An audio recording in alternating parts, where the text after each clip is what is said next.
muchas nueces que se están conectando, que hay una entrevistada que vos conocés muy bien, una entrevistada anterior como Cintia Reboski. Sí, que Ahí está. me habló de este ciclo, ella me habló de este ciclo.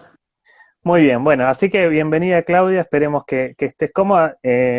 Para quienes están conectándose con El Sur También Publica, les contamos que Claudia, bueno, hay muchas formas de definir a Claudia. Claudia es docente, es escritora, es investigadora. Su currículum dice que es ingeniera agrónoma, Sí, también es fui autora de ingeniera libros, agrónoma. fuiste ingeniera agrónoma, es autora de distintos libros. El primero, si no me equivoco, es este, Crónicas de Sí, una ciudad sí. perfecta, editado hace bastante tiempo ya. ¿Hace cuánto? En el 97. 97. 23 años en la ciudad de La Plata, en Editorial Al Margen. Después publicaste también un libro de cuentos infantiles. Y uno podría definir a Claudia también como viajera, como política, como lectora, que es un poco lo que uno encuentra en Las palabras y los días, ¿no? Uno encuentra la historia personal también expresada en un libro, la hija de un soldado que defendió a Perón en el 55.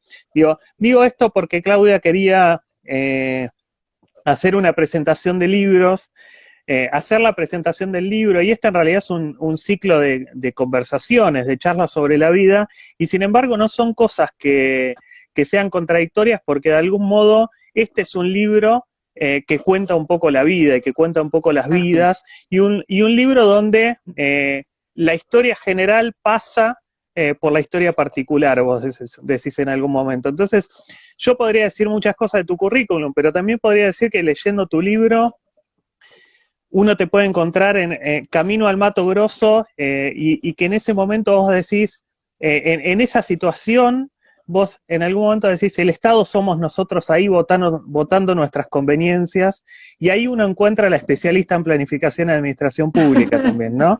Digo, Claudia En está ahí en una ese asamblea que libro. hicimos en una ruta de arcilla en Uh-huh. medio del Amazonas, se hizo una votación entre los camioneros y vehículos que venían en un sentido y los que veníamos en otro, y bueno, se había hecho de una sola huella la ruta y teníamos que votar a ver qué grupo pasaba primero, si ¿Quién los que íbamos pasaba? al norte o los que íbamos al sur, y bueno, eso era el Estado Uh-huh. asambleario.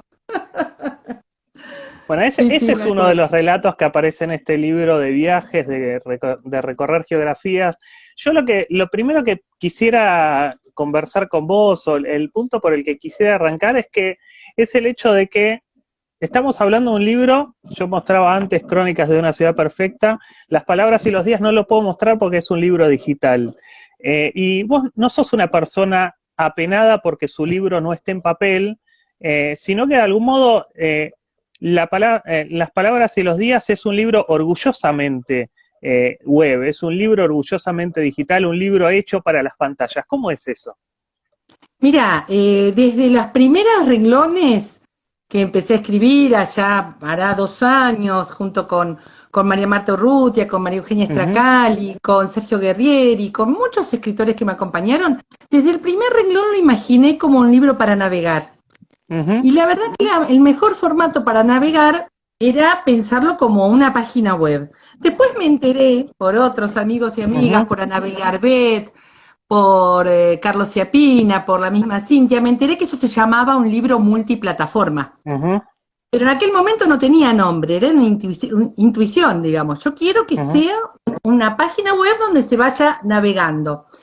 Entonces me encontré con el libro de Paloma Sánchez, una uh-huh. escritora platense que hizo el libro Fragmentaria, ¿no? Fragmentaria, claro, que también es un libro web, Uh-huh, y dije, existe lo que yo digo. Después conocí el libro 70 Octubres, uh-huh, editado por la Facultad de Periodismo de la Universidad de La Plata, y a su diseñadora, su fantástica diseñadora Anabel Garbet, y ahí terminé de descubrir que esos formatos existían y ahí me largué. Pero fue una uh-huh. aventura larguísima, tanto como escribirlo. O sea, por un lado iba la literatura, pero por otro lado iba todo lo que significaba ir encontrando, ir armando el libro digital, que lo hice Uh-huh. con un ilustrador como Agustín Bucari, un ilustrador que lo embelleció muchísimo, con una diseñadora web como Laura Chuburu, que fue Uh-huh. compañera de viaje fantástica, pero en las esperas que me provocaba esperar los diseños de Laura, las ilustraciones de Agustín, yo fui escribiendo diario de un libro web, donde iba contando mis penurias y hallazgos a la hora de escribir en formato web. Ahí descubrí, en las búsquedas, descubrí que no es lo mismo un ebook que un libro en PDF y que un libro en multiplataforma. Ahora lo cuento un libro así interactivo, como... ¿no? Es un libro donde, Claro. digo, hoy está saliendo la versión ebook justamente, pero el libro web uno encuentra, bueno, videos tuyos contando con tus compañeras también cómo surgió la idea, pero también recorridos, bueno, alguna parada en esos caminos filmada, música. A mí me pasó también que lo agregué, pienso en Fragmentaria también, porque Fragmentaria tiene mucha música. Sí. Y me pasó que al leer uno de los continentes, porque vamos a contarle a quienes nos están viendo que el libro está organizado en 4 continentes, me pasó particularmente cuando estaba en Ucrania, que lo leí escuchando música ucraniana, digamos. Y eso no está en el libro, digamos, pero es parte de eso que te motiva estar leyendo un libro interactivo, ¿no? Sí, el libro de Paloma logró más musicalidad que el mío. A mí me costó un poco más porque quizás no tengo tanto ADN musical, pero Es justamente en distinto, el... porque también está tu voz. Es una búsqueda Sí, distinta. sí, pero Uno en tu libro te puede justamente... escuchar. Sí, es verdad, pero justamente en el continente ahora cuando hablemos de los continentes, y sobre todo en el capítulo de Ucrania, aparece la canción Bolín Moyá, Boliña Mía, que es en la provincia donde estuve, y uno puede seguir el relato escuchando Boliña Mía, y creo que eso es lo que te pasó, por eso te parece el más musical, porque yo descubrí allá que mis familiares, mis parientes, que son todos aldeanos, todas las noches ni prenden la televisión ni van a las redes, cantan, Claro. hacen coros en la sobremesa y aprendí, el primer día que cené con ellos creí que estaban haciendo ese coro en homenaje a mí, a mi Claro. llegada.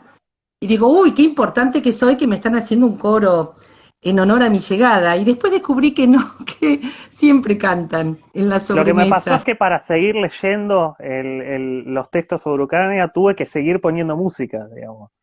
Ah, mira, mira. Eh, Sí, sí, pero bueno, sí. digo, creo que tiene que ver con eso que provoca la lectura de un libro donde uno está navegando, donde de repente se encuentra con mapas, y también hay una búsqueda que tiene mucho de crear imágenes, digo, y ahí también te quería preguntar por la escritura, por las decisiones de la escritura. Vos hablás en algún momento del aprendizaje de John Berger de escribir con imágenes, ¿no? Pero hay también un estilo muy, muy singular tuyo, digamos, de oraciones cortas, de cruzar prosa con poesía. ¿Cómo es esa decisión? ¿Cómo lo trabajaste? Mira, yo quise que el libro tuviera una literatura que se sostuviera por sí misma, que Ujú, fuera agradable estéticamente por sí misma. Y me parece que la literatura de este tiempo y los autores que más me conmueven en este tiempo son escritores de frases cortantes, de frases fuertes, y pienso en Juan José Saer como mi gran ujú, ídolo, ¿no? Como el escritor por excelencia del que estoy aprendiendo en los últimos años. Ahora, al mismo tiempo, como en alguna próxima vida seré geógrafa, porque amo la geografía, ujú, al mismo tiempo traté de que esa literatura fuera capaz de dibujar imágenes, pero sobre todo imágenes en el sentido de mapas, en el ujú, sentido de espacios, ¿no? Y en una composición de espacio-tiempo donde el mapa dibujara una espiral entre un mapa temporal, o sea, el libro avanza en el tiempo desde la década del 60 a la actualidad, ujú. mientras recorre espacios. Es una Claro. espiral que se despliega en Ujú, tiempo y en espacio. No sé si logro decirlo lo que digo, pero de hecho el último ujú, continente se llama Mañana. ujú.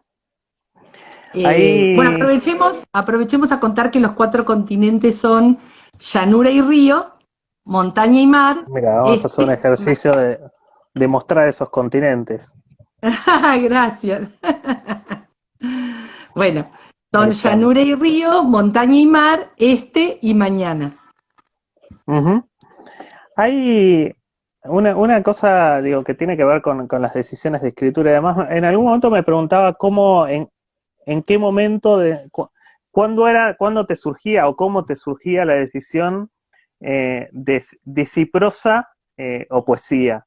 Porque hay una particularidad, por ejemplo, Cuba es todo poesía. Y él me Sí, habla mucho de sí. Cuba, ¿no? Pero digo, hay como momentos del libro también que están cruzados por esas decisiones de la escritura.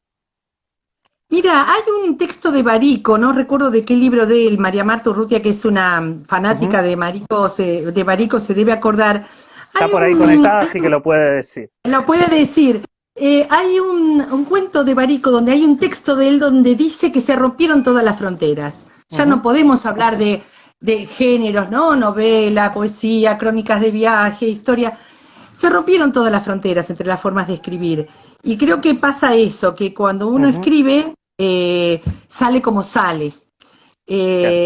Y de hecho, también quiero recordar a mi primera profe de mi primer taller literario, allá lejos de hace tiempo, a Silvia Schmidt, Ujú, que nos hacía escribir, incluso hacía ejercicios para que escribiéramos en forma de telegramas, en formas de recetas médicas, ujú. mostrando que en todo podía haber belleza.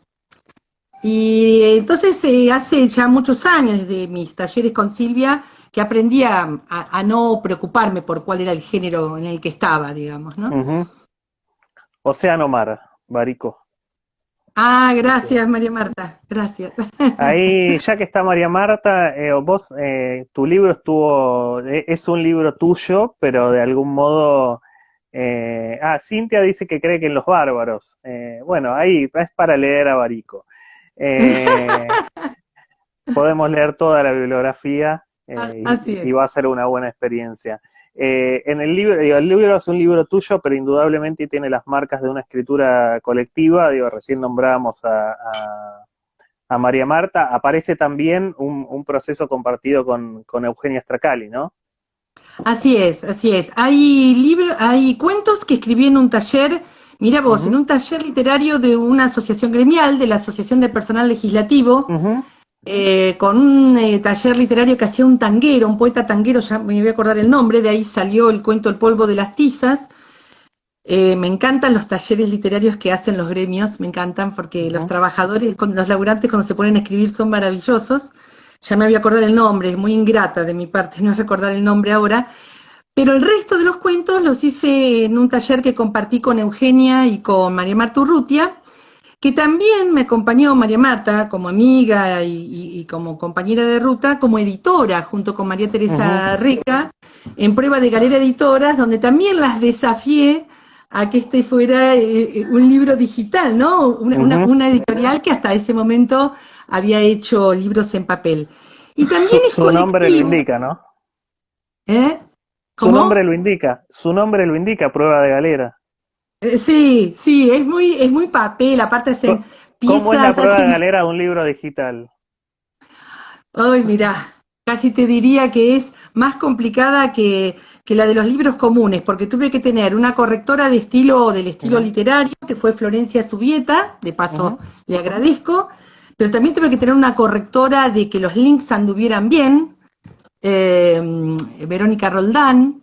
ujú, También tuve que tener gente que lo traspasara a PDF, y acá agradezco a las ujú, diseñadoras y correctoras de estilo de DULP, de ujú, ediciones universitarias de la Universidad de La Plata, y también tuve que tener correctores de estilo cuando lo pasamos a ebook junto ujú, con los diseñadores del ebook. Así que la verdad que ujú, hubo como muchas pruebas de galera.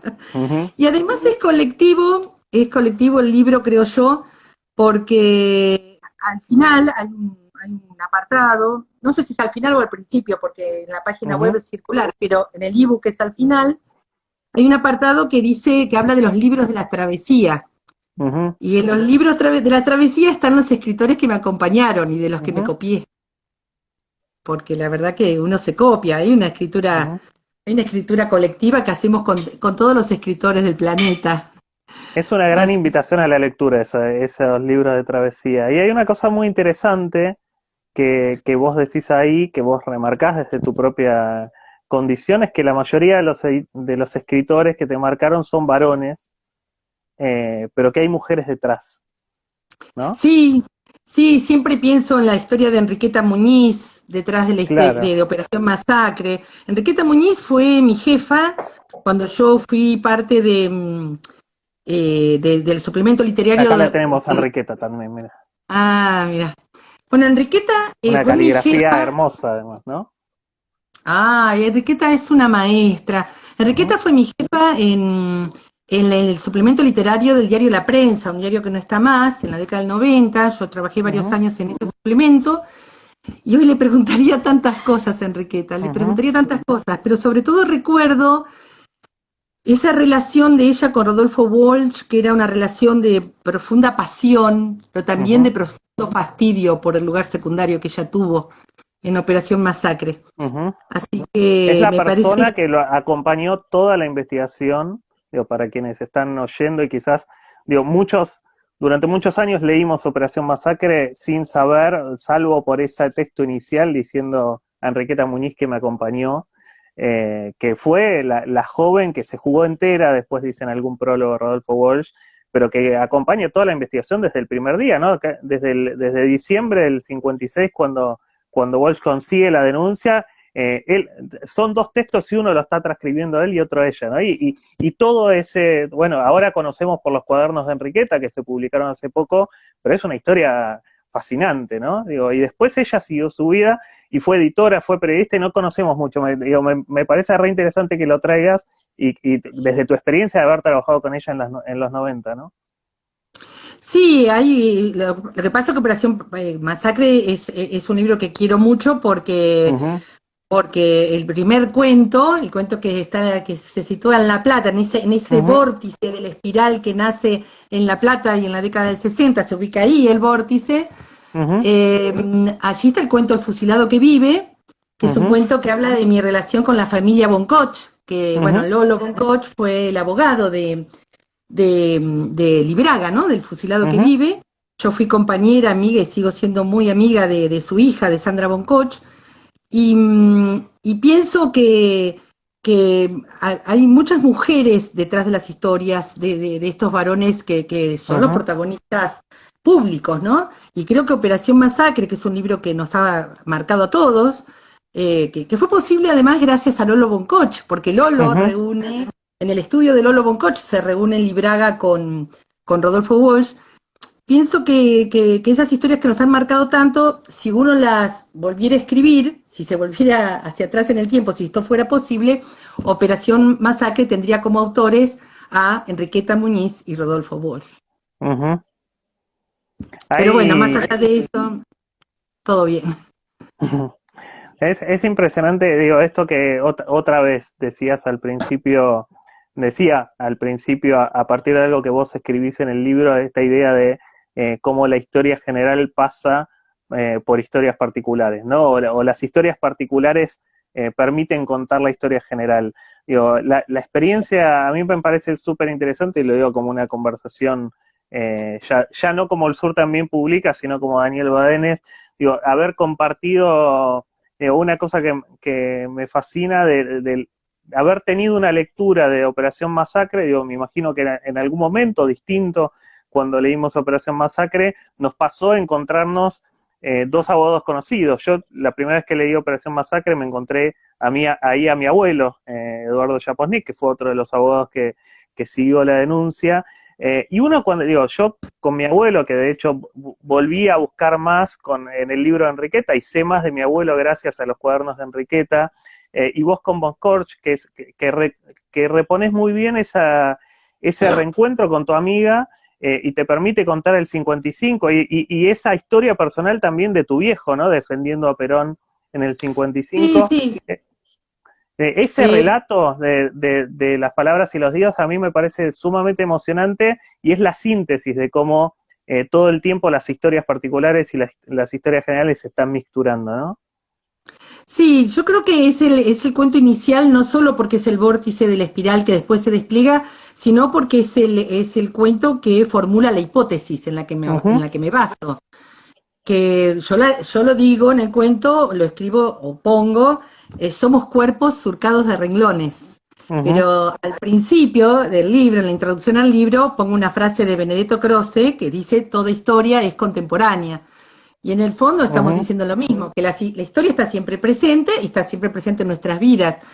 Y en el caso del fusilado que vive, se cruzaban tres historias, ¿no? El 55, la revolución fusiladora, mi papá como soldado defendiendo el puerto de Ensenada en el barrio Campamento, ujú, eh, pero también se cruzaba la historia de mi mamá, inmigrante, ucraniana, recién llegada, que seguía hablando en ucraniano en mi casa, ujú, que busca el ascenso social, yendo a la escuela comercial, donde conoce a mi papá.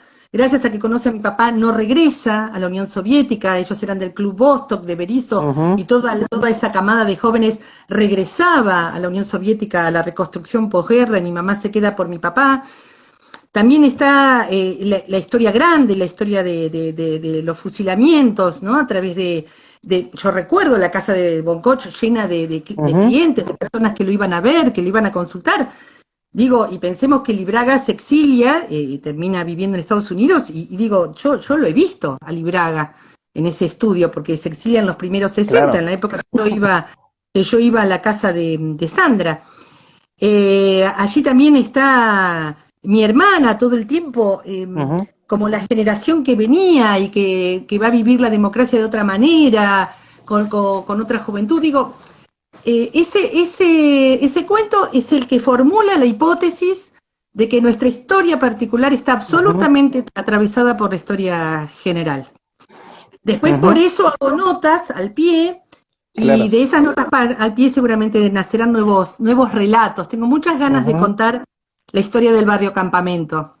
ujú. Hay alguna novela de Leopoldo Brizuela que la cuenta, pero Exacto, sí. me gustaría seguir Bueno, contándolo.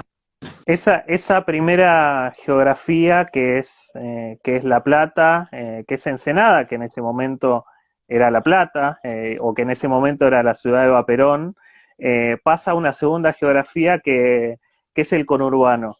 Sí, Nosotros, la Universidad de Quilmes, digamos, somos del conurbano y por eso te quería preguntar cuál es tu relación con el conurbano cómo o no. con los conurbanos, ese conurbano que vos decís es una fiesta y es un infierno, ¿no? Eh, a qué vienen esas palabras? Bueno, el conurbano es el primer viaje. Ese viaje Ujú, lo emprendo con mi compañero de toda la vida, con Quique Spinetta. Éramos los dos maestros muy jóvenes, íbamos a dedo hasta Berazategui, allá por los 80, en la primera democracia, en los alrededores del frigorífico Subga, estaba la escuela ujú, 27, ahí empezamos a trabajar como maestros, y desde opciones de vida que habíamos hecho desde muy jóvenes, por nuestro paso por una parroquia que nos invitaba a tener una opción preferencial por los pobres, ¿no? Como se decía en aquel ujú, momento, una comunidad eclesial de base. A partir de esas opciones nos vamos a vivir a un barrio de Berazategui, y allí conocimos a referentes de la talla de Monseñor Novak. ujú. Pensemos que Berazategui pasa lo mismo que Berisso, Ensenada y La Plata. Berazategui, Varela y Quilmes es lo mismo. Sí. Es una unidad, es la diócesis de Quilmes. Ujú. Y en esa diócesis, bueno, Una de de las ahí diócesis salen, más combativas, ¿no? Que, digo, donde así hubo es, más, el lugar donde más comunidades eclesiales de base hubo en Argentina, el lugar que resistió a la dictadura, donde se reunían las madres, ¿no? así es. Y bueno, ahí siguió nuestra escuela, ¿no? Con Ujú, ellos, con Monseñor Novak, siguió nuestra escuela, con el Padre Gino. Allí abrimos nuestra casa, empezamos a hacer una casa abierta, un hogar de pibes y pibas.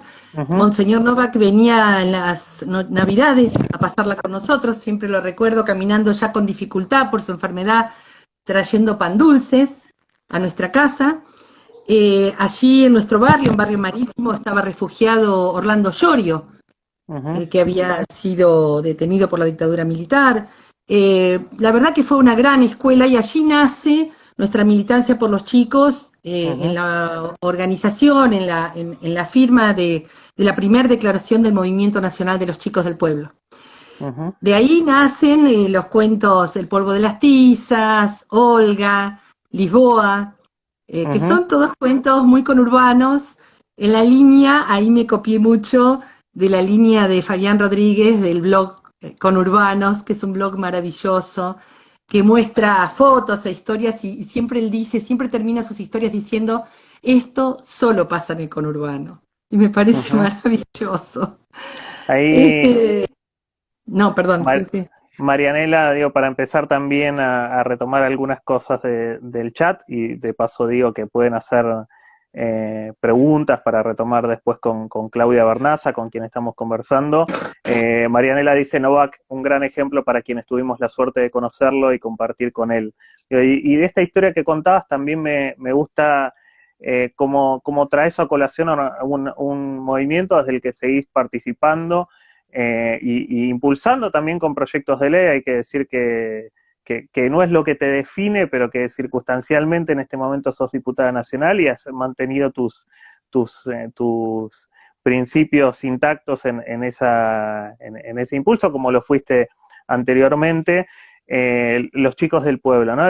Me acordaba en uno de los videos de presentación, Eugenia Stracali dice, habla de cómo la ternura no se escapa de la política, digo, y esa idea de ternura que para mí, digo, cuando leo ternura pienso en el Che, en ese endurecerse sin perder la ternura, pero también pienso en la bandera del movimiento de los chicos del pueblo, pienso en Carlitos Cajade, pienso en Alberto Morlachetti y en esa consigna de con ternura venceremos, ¿no? Digo, Sí. esa ternura también es la que está en el libro, ¿no?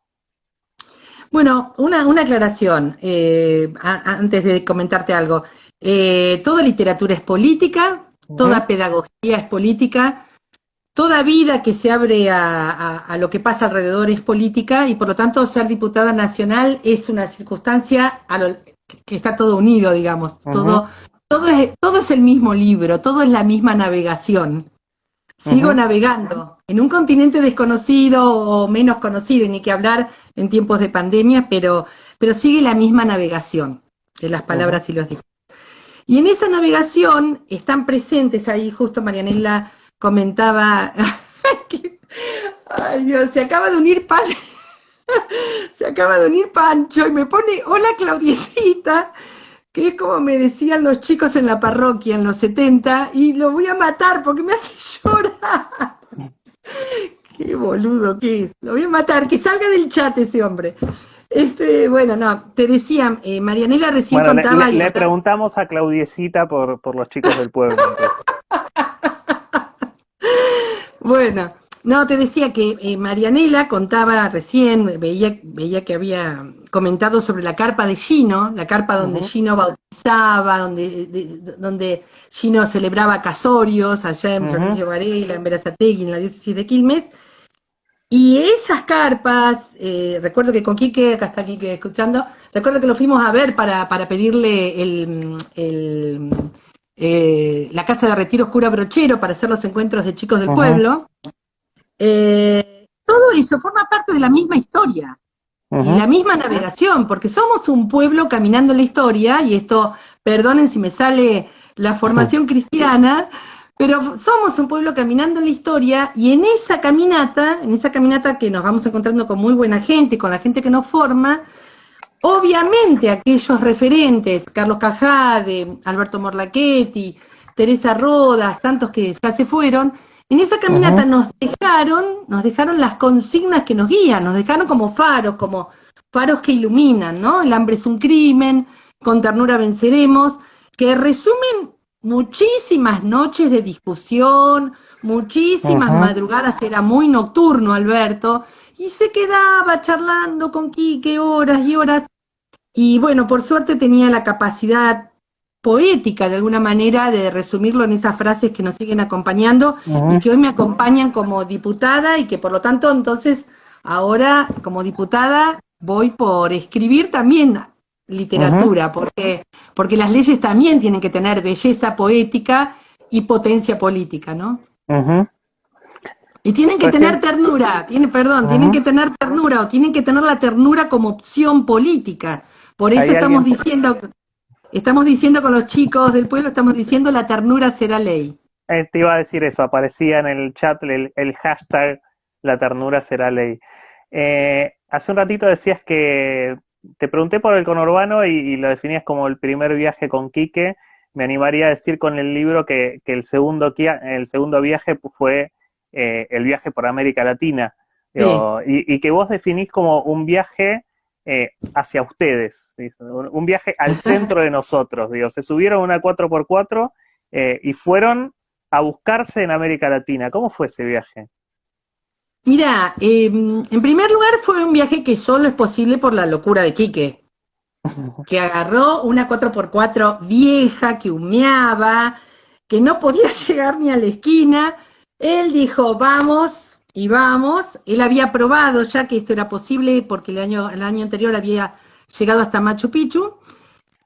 Así que allá fuimos, empezando por una Bolivia que ya contaba con mucho más asfalto, gracias a Evo Morales, que ya la había recorrido Ujú. y en los 80 y no había ni un solo asfalto. Seguimos por el Ecuador de Correa, y en el Ecuador de Correa nos encontramos también con una columna vertebral, una ruta que es como una columna vertebral nosotros la recorrimos de sur a norte, pasando por ciudades increíbles, y siempre con Quique decíamos, llegamos hasta donde llegamos. Llegamos hasta donde llegamos. De hecho, nunca anunciamos en Facebook, Ujú. que era como el diario de viaje, nunca anunciamos que era un viaje alrededor de América del Sur, porque no sabíamos hasta dónde íbamos a llegar. Después llegamos a Colombia, después llegamos a Venezuela, y el Pampa Álvaro me contó que fue hicimos la misma ruta que habían hecho en una carrera Fangio y Ujú. otros corredores de turismo carretera, que es una carrera donde incluso creo que fallece en un accidente el copiloto de Fangio. Así que bueno, ahí me enteré de toda esa carrera, y además fue muy interesante porque al lado nuestro iba el Dakar.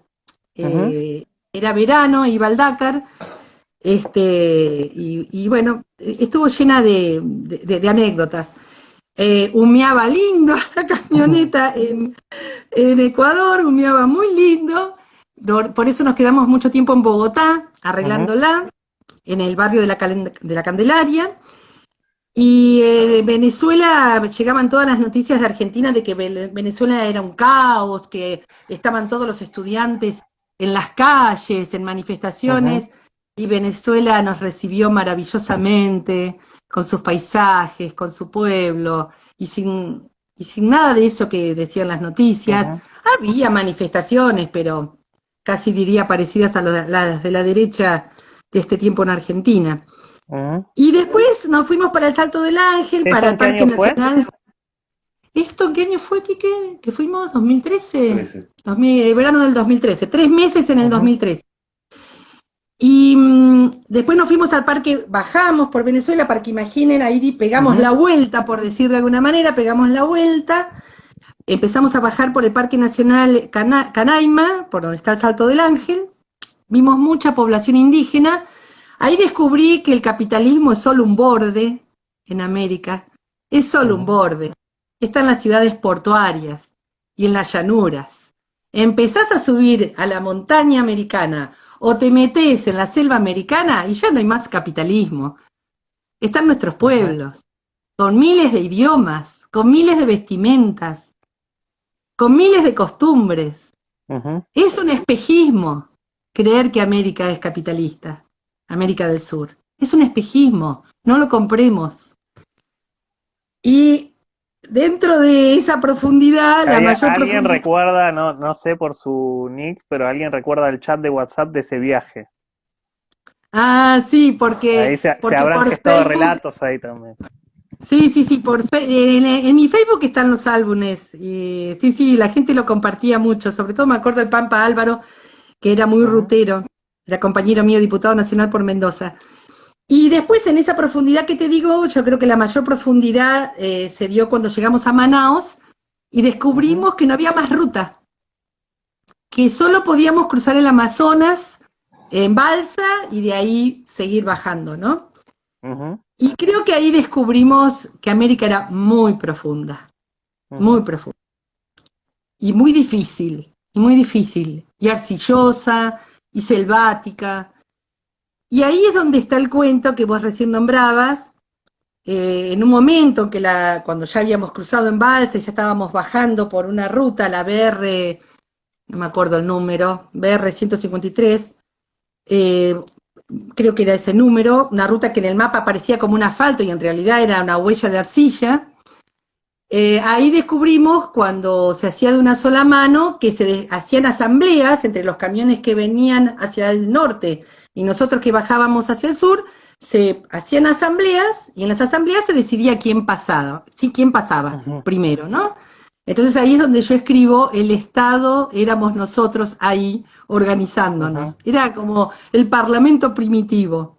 ujú, Y en ese parlamento yo ya estaba preocupada porque era marzo, yo tenía que volver a dar clases. Se me ocurre preguntar, después de que habíamos hablado de Maradona, de Messi, ¿no? Se me ocurre preguntar cuánto tardaban estos embotellamientos. Y bueno, y me dijeron que podían tardar meses, con una enorme sonrisa brasileña. ujú. Y yo casi me muero. Yo casi me muero. Yo creí que yo pasé noches difíciles. Y Quique estaba en su salsa. Quique estaba en su salsa. Estaba en su salsa porque estaba con los suyos, ¿no? Estaba con los camioneros, con el pueblo amazónico. Bueno, ahí aprendimos muchísimo y supimos salir. En realidad Quique supo salir. Y después cruzamos el Mato Grosso, cruzamos la deforestación, cruzamos el desierto verde de soja. Ujú, Se nos caía sobre el parabrisas como una lluvia los granitos de soja de los camiones. Cruzamos un Mato Grosso que ya no está más, porque yo ujú, buscaba la selva en la que habían vivido mis abuelos cuando habían llegado de Ucrania, cerca de Porto Alegre. No la encontré. Y allí la camioneta dijo: basta, acá me quedo. En un pueblo que se llama Dourados, ¿era? Dourados. ujú, Acá me quedo, acá me quedo, en un taller en Dourados. Y ahí todo el pueblo y todo el taller y todos los compañeros del dueño del taller ayudándome a comprar un boleto de viaje para volver a dar clase. Y Quique comenzando otra aventura, yendo a ujú. Paraguay a comprar repuestos, a Pedro Caballero. Bueno, y bueno, después los dos regresamos finalmente a La Plata, nuevamente, después de este viaje a nosotros mismos. Y nombrabas justo a tus abuelos de Ucrania, y en el libro entonces hay otro viaje, que es el viaje a la última fotografía, ¿no? A la búsqueda al reencuentro. Hay dos viajes en realidad, a ese reencuentro con Elena, la hermana de tu mamá, y el unir los pedacitos de una historia rota por la guerra, ¿no? El viaje al encuentro con la familia, donde otra vez la historia particular es la historia general, ¿no? Uno puede encontrar en ese abrazo la historia de la Segunda Guerra Mundial. Así es, así es. Y está por ahí, la veo por ahí en el chat a Cristina Catano, a quien nunca voy a terminar de agradecer, que un día le dije: nos vamos a Ucrania, y dijo: vamos. Y allá fuimos. Yo tenía solo un papelito con el nombre de mi tía, la de la hermana de mi mamá, y con el nombre de su aldea, y el cónsul argentino en Ucrania la encontró. Y allá fuimos, y me esperaba toda una familia en una aldea en el último rincón de casi en Volhynia, en la provincia de Volhynia, en la frontera con Polonia, en los Ujú, alrededores de Lutsk. Ahora ya tengo todo el mapa de Ucrania en la cabeza, pero en aquel momento era todo desconocido. Increíblemente estábamos con Cristina en Praga, estábamos en Bratislava, muy cerquita de Lutsk, a 300 kilómetros, y tuvimos que ir en avión, porque todavía no está adaptado la trocha de los trenes occidentales, no están adaptadas a la ujú, trocha de los trenes orientales, y hacer esos 300 kilómetros nos iba a demandar 2 días.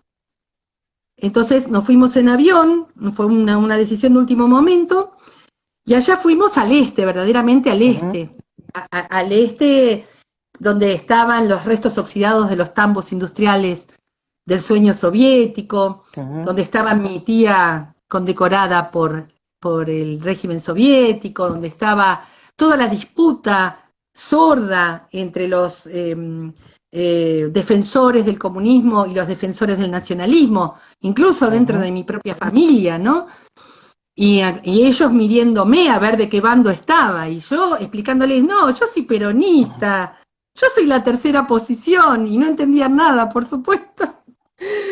O sea, yo en un momento lo cuento en el libro, ¿no? que me parecía tan extraño que ahí nadie conociera a Evita, nadie conociera a Perón, nadie conociera mi historia o la historia de mi Ujú, pueblo. Y ver que también me aprendí que estaba muy presente Hitler, que estaba muy presente ujú. Stalin, que estaba muy presente la guerra, que los muertos estaban allí, muy presentes, en canciones muy tristes que ellos cantaban durante las noches, en las historias que me fueron contando, y bueno, a partir de ese momento del reencuentro con mi familia viajé 3 veces. Y siempre me quedé en la aldea. Ahí María nos dice, recibíamos pequeñas crónicas whatsapperas de Ucrania y los encuentros de pañuelos bordados y canciones soviéticas y cuadros de sillas vacías y se nos caían los lagrimones por acá. Y es lo que pasa también en la lectura del libro, ¿no? Sí, yo creo que de esos cuentos no voy a poder hablar, Dani. De eso que quizás habla vos, porque yo no puedo hablar de Elena junto a una silla vacía, es un Ujú. cuento del que no puedo hablar. No Es puedo un hablar. cuento Si hermoso, querés, pero si querés, hay que leerlo, bueno, hay que dale, leerlo. dale, dale. Eso dejamos la invitación a todas y todos los que están. Vos sabés que siempre en este ciclo, como es un ciclo de, como contaba al principio, de mucha gente linda que es parte del mundo del libro y de la lectura y todos y todas son lectoras apasionadas, siempre les preguntamos que si tienen la biblioteca ahí a mano, incluso que nos muestren qué están leyendo, de Ah, una bueno. pregunta por las lecturas. Yo primero te quería preguntar, para terminar el recorrido del libro, eh, el, el texto que le da nombre al libro, Las palabras y los días, esa historia con la bandera de Macha, me hacía, pero me daba la pregunta de si sos lectora de ciencia ficción. Sí, soy muy lectora de ciencia ficción. Todos fuimos formados, mi generación fue formada por las lecturas de Ujú, Ray Bradbury, que es la ujú, ciencia ficción poética, ¿no? La más hermosa para mí. Eh, también fuimos formados en esa ciencia ficción terrorífica de Lovecraft, pero creo que ese libro, ese cuento está más bien inspirado en una lectura que había hecho en esos días, que era el cuento de la criada, y ujú, también en Alicia. Y también es un cuento muy pandémico, porque están todos encerrados en pantallas. ujú, Así que también es un cuento premonitorio, eh, donde está la historia, una historia que yo ahí supongo olvidada. Supongo que los habitantes del Parque Lezama han olvidado que ese lugar era un museo histórico, ¿no? ujú, Pero sobre todo me llama la atención cómo uno predice la pandemia o predice el mundo de pantallas cuando imagina el mundo que viene. Así que no, no imaginé el Zoom no lo ujú, imaginé. Yo imagino que hay una comunidad de fanáticos de la prehistoria, ¿no? O de la historia que se encuentran en las pantallas, ujú, pero nada parecido al Zoom. Y con ese cuento de alguna manera termina el recorrido y vuelve, el libro web te vuelve a llevar al inicio, ujú, donde de paso, comento, antes de ir al tema de los libros de mi biblioteca, de paso comento que se puede descargar, es de libre ujú, disponibilidad, el libro en PDF y el libro en forma de ebook. ujú, Porque hay gente que no se halla en la navegación ujú, web. Bueno, para ellos el libro también está en estos otros formatos. ujú. ¿Y qué estás leyendo en esta pandemia? Mira, hay un libro que ahora quise encontrarlo porque andaba por ahí, pero se ve como que lo estoy leyendo, lo debo tener en alguna cartera, que Ujú, es La ciudad de los geómetras, que me regaló María Marta para mi cumpleaños. Es un libro sobre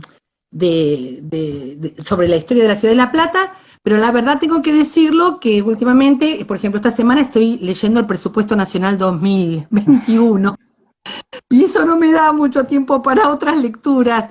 También estoy leyendo el impuesto a las grandes fortunas, el proyecto de ley de ujú. impuesto a las grandes fortunas, así que disculpa si no es muy literario lo que estoy leyendo. Bueno, también es una pregunta, digo, ¿qué estás leyendo? Uy, derribamos el teléfono. Eh, la pregunta ¿por qué estás leyendo? Es una pregunta que vale, digo, se lee en proyectos de ley, se lee en blogs también, vos reivindicás el blog, Digo, ¿podés Sí. contar también alguna otra lectura que te haya marcado? Que me imagino Sí, que no es. en pandemia empecé con uno que me encantó, que es La Mujer Justa. Ujú, Ay, me quiero acordar del autor que es muy conocido, ya me va a venir. Pero me pareció maravilloso. Encontré un bot que te bajaba libros en forma, pirateaba libros por Telegram. Y me ujú, bajé varios libros y leímos con vos, Kike, leímos El hombre que amaba a los perros, sí, de Padura, ujú. y leímos La mujer justa.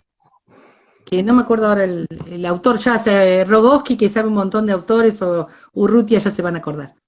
Ahí vamos a pedir la participación en el chat. No nos quedan muchos minutos de Instagram porque el tiempo de Instagram es tirano, pero yo diría que te voy a hacer una pregunta más, pero mientras les voy a proponer a quienes están escuchándonos y viéndonos, si quieren darte algún pie para contar algo más, alguna pregunta, alguna reflexión sobre la lectura de las palabras y los días, sobre otros textos de Claudia Bernaza, a quien estamos escuchando con mucho placer. En el cierre del libro vos traes la figura del pez, digo, la figura digo, el pez que no sabe que es húmedo ni que es mojado, porque él existe, es y existe mojado, ¿no? Y vos te preguntás, de qué estamos humedecidos nosotros? ¿De qué estamos mojados? ¿Qué es lo que no sabemos, no? A mí me hace acordar a Jorge González, que es un investigador mexicano que siempre explica muy bien qué es el hábitus, esa vieja expresión de Bourdieu, dice, el hábitus es algo que no vemos porque con eso vemos, ¿no? Es un poco eso, digo, no sabemos, el pez no sabe que está mojado porque es mojado. ¿Qué es lo que nosotros tú, te pudiste hacer desde entonces a hoy? ¿Pudiste encontrar alguna respuesta a qué es lo que nosotros no sabemos? Sí, de los cuentos que estuvimos contando, ahí Gabriela, mi hermana, está diciendo, pienso en ese cuento y lloro, en el de Elena. Cristina Catano dice, era la última casita de la última calle, de la última aldea del mundo Ujú, donde fuimos. Cuando yo llegué a esa aldea, o cuando estuve en esa ruta arcillosa, yo sentí que tocaba bordes de lo que no sabía y quiero saber del universo. ujú, Sentía, intuía que detrás de eso estaba eso que estoy por saber. ujú, Hay algo que estoy por saber y que está ahí. Está en la historia de Kristen y de los pibes de mi casa. Hay un momento de la historia de los chicos de mi casa, hay momentos de esa historia que me hacen casi como tocar con la yema de los dedos lo divino y se escapa. Y ujú, se escapa. Y creo que la literatura trata de eso, ¿no? Trata de ampliar las fronteras, de llegar a los bordes de lo que no sabemos y queremos saber, y está casi que llegas y ¡ay! Se vuelve a escapar. Porque en ujú, eso Dios es un gran comediante que se ríe mucho y se ríe de nosotros y siempre se esconde, ¿no?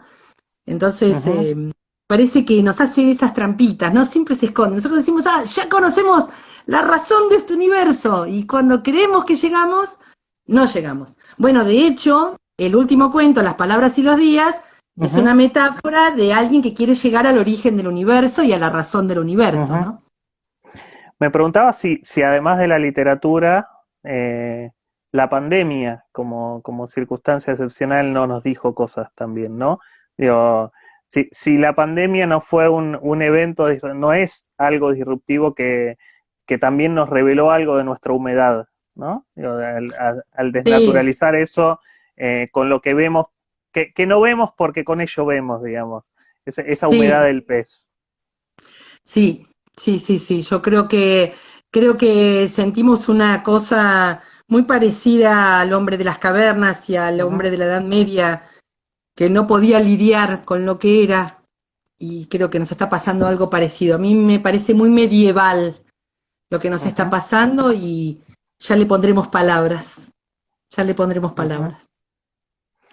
Claudia, gracias por ponerle palabras cotidianamente a la vida que transitamos, a esos proyectos colectivos de los que sos parte, por seguir arriesgando, por animarte a hacer un libro web y hacernos pensar ahora a todos nosotros que es un libro web y a navegar, no por la web, sino por un libro, y a sumarte a este ciclo de entrevistas del Sur también publica, El Sur también entrevista. Ojalá en el futuro puedas también estar en la Universidad Nacional de Quilmes, que sé que conoces y que tenés un gran afecto, que también puedas participar en el futuro en la fiesta del libro y la revista, que es lo que nos reúne por esto que es el amor por el libro y por la literatura, ¿no? No, gracias a ustedes. Un placer, Daniel. Y un placer esta entrevista. No sabés lo que te agradezco que hayas leído antes el libro, antes de entrevistarme, porque te acordás de párrafos o de pasajes del libro que yo no recuerdo. Yo recuerdo otros. Así que te agradezco el cuidado de esta entrevista. Agradezco muchísimo a la UNCI que esté ahí, por estar en el conurbano, por estar en este Ujú, sur. El sur donde creo que es el sur que habito, así que gracias ujú. a la UNCI, siempre, siempre gracias a la UNCI. Y gracias porque yo me preguntaba cómo hacer para avisar o comentar a la gente que estaba el libro en formato, disponible en formato digital, en formato ebook, y bueno, ustedes me dieron la posibilidad de comentarlo, así que muchas gracias. Vos ahí al final del libro planteas tu preocupación, dice, por cómo lograr que ustedes elijan entre millones de bits esta historia. Esa fue la última cuestión a resolver cuando contás en tu diario web, ¿no? El diario del libro web. Sin mercadotecnia, sin librería, sin editoriales peleándose por publicarlo, sin papel, ni tinta, ni solapas, escribir el mensaje e inventar la botella. Bueno, que este ciclo haya sido también una ayuda para que muchos y muchas encuentren esa botella que tiene mensajes que son tan valiosos de leer. Gracias, gracias Dani, gracias. Bueno, gracias a todos y todas los que estuvieron del otro lado y nos seguiremos encontrando en este ciclo que nació en la pandemia, pero que ya estamos seguros y seguras que va a seguir más allá de ella también. Gracias, Claudia, por sumarte esta tarde de sábado. Gracias.